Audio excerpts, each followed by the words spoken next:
It's been a little hard to shoot this video today, and now I understand why. What we're sharing with you is golden.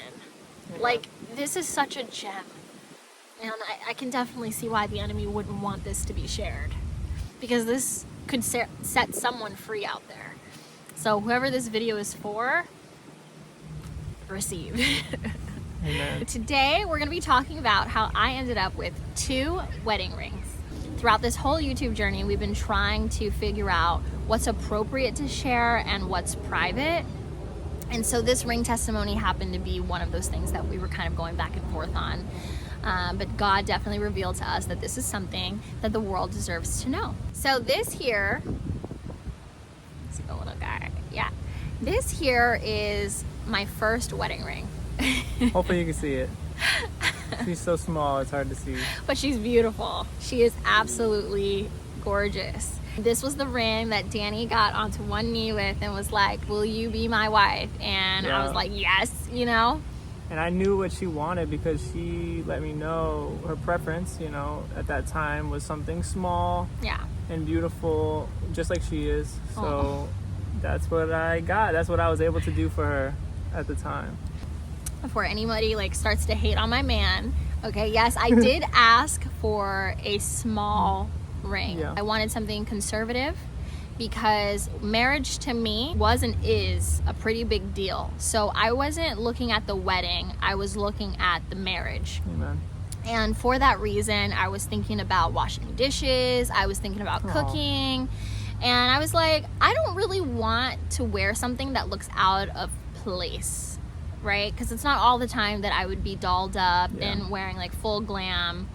There are times where, you know, I'll be wearing his t-shirts with a messy bun, you know, no makeup in the kitchen. And I wanted a ring that could fit all, like all seasons of my life. So I did ask for a small ring. After I said yes to the ring and I put it on my finger, I remember going through a lot of like insecurities with like other women.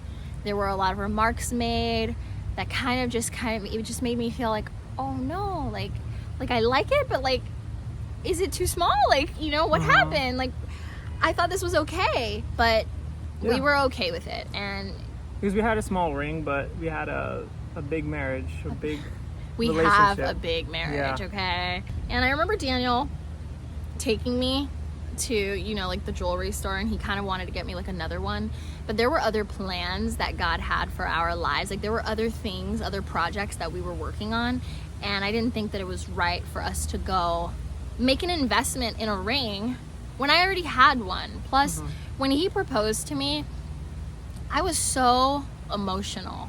So there were some memories already attached to this ring. It was no longer just a small little ring. It was the ring that my husband-to-be got on his knees and asked me to be his wife with. I couldn't just forget that. Anyway, fast forward, we were secure enough in this relationship and in the plans that God had for our lives to be patient enough to let God move. Back in 2016, I was sexually abused. I have the testimony up on our channel if you guys want to look more into that. But for the sake of this video, I'm just going to mention it without getting into too many details. Yeah, and this video is not about that stuff. This video is to reveal the glory of God, because everything the enemy meant for evil, God meant for good. Yes, exactly. So the date in which I was sexually abused was June 26th, 2016. And this is a very important date because my husband's father was ring shopping a week before I got sexually abused back in 2016 as well. He was ring shopping June 18, 2016.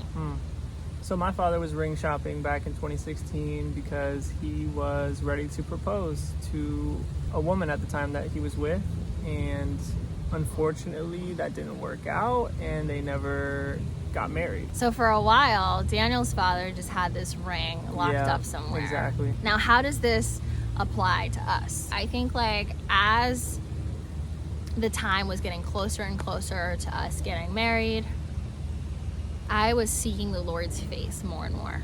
I really wanted to ensure that the person that I marry is really the person that God has for me, or had for me at the time, right?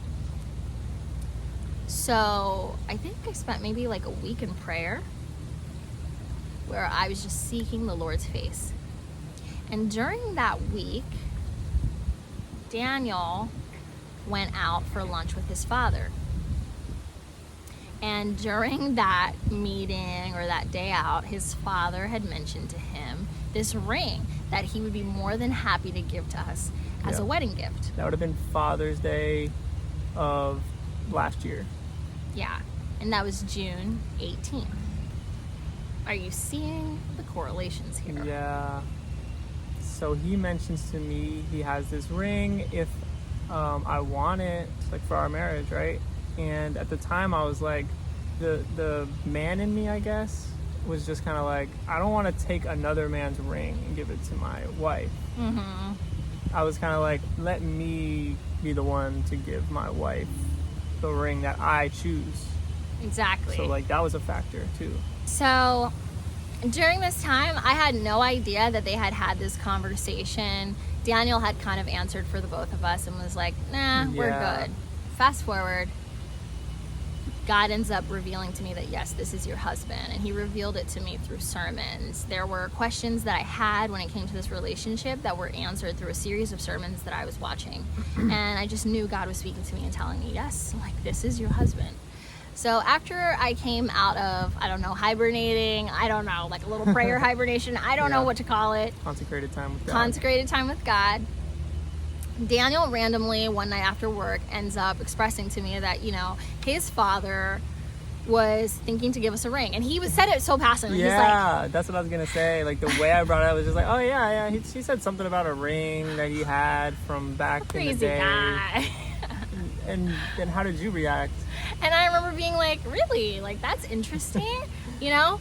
She was like, and at what? first, yeah, I was a little like, oh, that's pretty cool. But I do remember at first not being that excited about it because I was like, it may not even be like our style. Right. Like, I wasn't that optimistic about it in the beginning. True. I was just kind of like, oh, I mean, intrigued and also like, well, let's not shut that idea down, you know? To it. Yeah. I wanted to at least see the ring at that point. So they had set it up. He brings the ring home. Actually, no, that's not true. You went to go see your dad after work.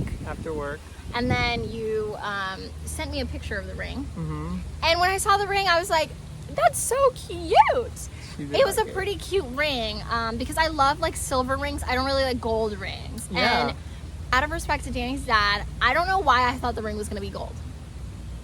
I don't know why I thought the ring was going to be gold. I just associated it with like an older generation thing to want like gold rings. I could be completely wrong right now. I don't know. In my head, I just thought gold ring, and I was like, if it's a gold ring, I may not be that interested in it. But obviously that open-mindedness was very important. So he sends a picture of it, and I'm like, oh my goodness, it's so cute. I mean, can I like see it in person? You know what I mean? And so Daniel brings home the ring from his dad's place, and that night I tried it on, and it was the perfect size. Fit her finger perfectly. Yes. And now the night that Danny gave me the ring, okay, it was June 26, 2016. If not June 26, 2016, it was like a day before. Right. Well, it would have been June 26, 2020. Oh, did I say June 26, 2016? It was June 26, 2023. 2023. It was like the dates. Yeah, and I mean it's like the Years. same. It's like the same month and the same day. Yeah. So it's like, So the day that Danny gave me the ring was June 26th, 2023. Which would make it 7 years since my sexual years. Abuse date. 7 years on the dot. And that is why this testimony is so grand, so important to us, because we really do serve the God who redeems all. We serve a God who believes in justified repayment. Amen. So despite God had brought this amazing man into my life and was promising me marriage, I mean, there were some things that were still deeply locked into my soul that needed resolving, that I wasn't even aware of. It's a redeemer. And God, he redeemed it, he resolved it. So good.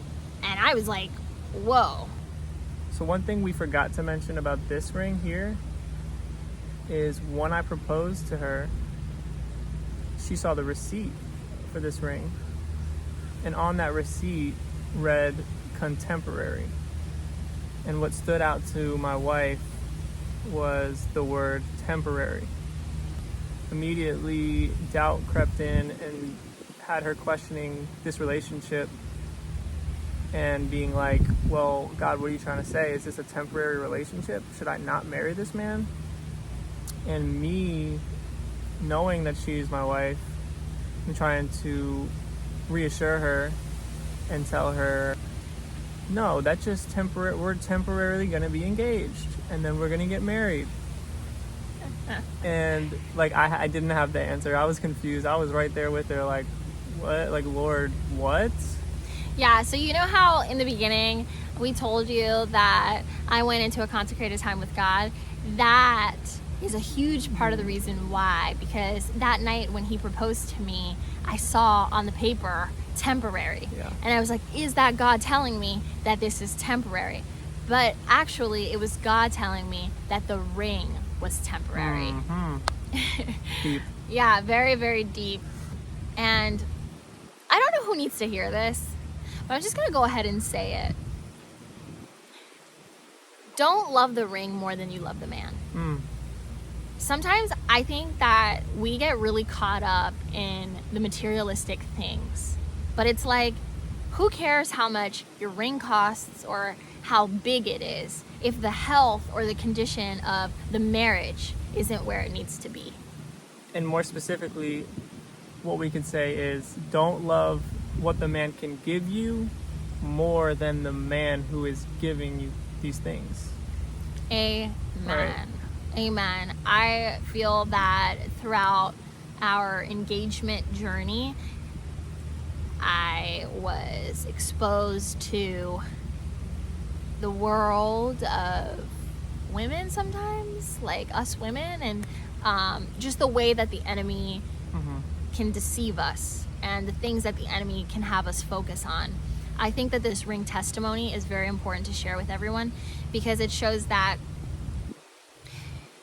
your man is not your provider. God is your provider. And far too often, I think, as ladies, we are placing too much of an emphasis on what the man puts on your finger instead of what God will pour out from the heavens. God is so good. He's faithful. He will never fail, and I will fail. She will fail. Your husband, your wife will fail. Your children will fail. Yeah. God never fails. He will never fail you. If you're out there and you're with a godly man and you've sought, you've sought counsel and you know that it's a man for you, do not let financial circumstances or these worldly matters overwhelm you or frustrate you. Love really is all that matters. Godly love. Yeah, put your trust in God. Yep. We hope you guys have an amazing day. Love conquers all. God is so, so faithful, not just because of this ring testimony, but in our everyday lives, we're just seeing more and more how he moves in this marriage. So it's worth fighting for. It's worth doing. When people ask us, how's marriage life going? We tell them it's growing. We have grown so much together. And to God be the glory. Amen. And that's what we wanted to share. Thanks, guys. Bye. Bye.